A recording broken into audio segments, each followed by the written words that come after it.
क्या बकौल हजरत अबू अनीस बरकत अली लुधियानवी दुनिया के फैसले पाकिस्तान की हाँ और ना से होंगे? क्या उसका वक्त आ चुका है?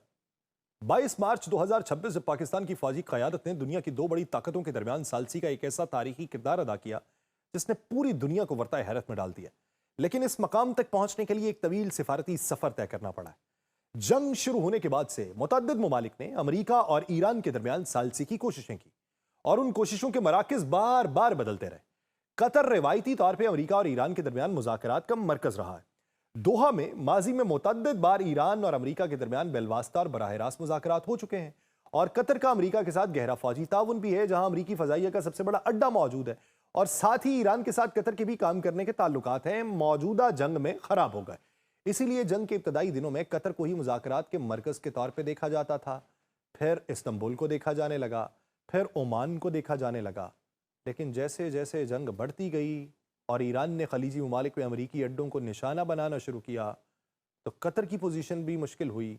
अमरीकी फ़ौजी अड्डे मौजूद थे और ईरान की तरफ से उन अड्डों को निशाना बनाए जाने का इकदाम उठाया गया, और इसलिए कतर ने अपने आप को मुज़ाकरात के मरकज़ के तौर पर पेश करने में एहतियात बरतना शुरू कर दिया। फिर इस्तांबुल था। तुर्किया का खित्ते में मुतवाज़िन सिफारती किरदार है, नेटो का रुकन है, ईरान के साथ गहरे ताल्लुकात हैं। तुर्किया के वज़ीर ख़ारजा हकान फ़िदान ने जंग के दौरान मुतअद्दिद बार ईरानी हुकाम से मुलाकातें की हैं, अमरीकी एलची स्टीव विटकॉफ से राबिते किए हैं। तुर्किया ने जंगबंदी के लिए आर्जी मौका फराहम करने की कोशिश की है, लेकिन इस्तांबुल भी मुज़ाकरात का मुस्तकिल मरकज़ नहीं बनता दिखाई दे रहा। क्यों? पाकिस्तान क्यों? पीछे की कहानी क्या? उस सब का हवाल इस व्लॉग में। आप सब पर सलामती हो, मैं यासिर रशीद हूँ और आप देख रहे हैं सुनो न्यूज़।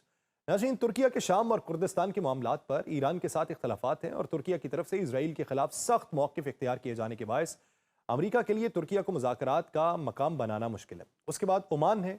ओमान ने तारीखी तौर पर अमेरिका और ईरान के दरमियान सालसी का किरदार अदा किया, और उसके पास इस हवाले से तजर्बा भी है, और ओमान के हुकाम ने जंग के दौरान दोनों फरीकैन को पैगामात पहुंचाने का सिलसिला जारी रखा है। लेकिन फिर ऐसा क्या हुआ कि पाकिस्तान पर नज़र पड़ी? इसके पीछे कई अहम वजूहात है। पहली वजह यह कि पाकिस्तान वाहिद मुल्क है जिसके अमेरिका और ईरान दोनों के साथ काम करने वाले ताल्लुकात हैं। साथ ही वो उन चंद ममालिक में से है जिन पर ईरान ने हमले नहीं किए। पाकिस्तान में कोई अमरीकी फौजी अड्डा इस वक्त मौजूद नहीं है, इसलिए ईरान को पाकिस्तान से कोई बराह रास्त खतरा महसूस नहीं है। और जंग के दौरान जब ईरान ने कतर, बहरीन, यूएई और सऊदी अरब में अमरीकी असासों को निशाना बनाया, तो पाकिस्तान जो है इस ज़िमन में दोनों तरफ सहूलतकारी कर रहा था, और दोनों तरफ सालसी के हवाले से यह काम को ठंडा करने का काम कर रहा था। यह हकीकत पाकिस्तान की गैर जानिबदार सालिस के तौर पर सामने आती।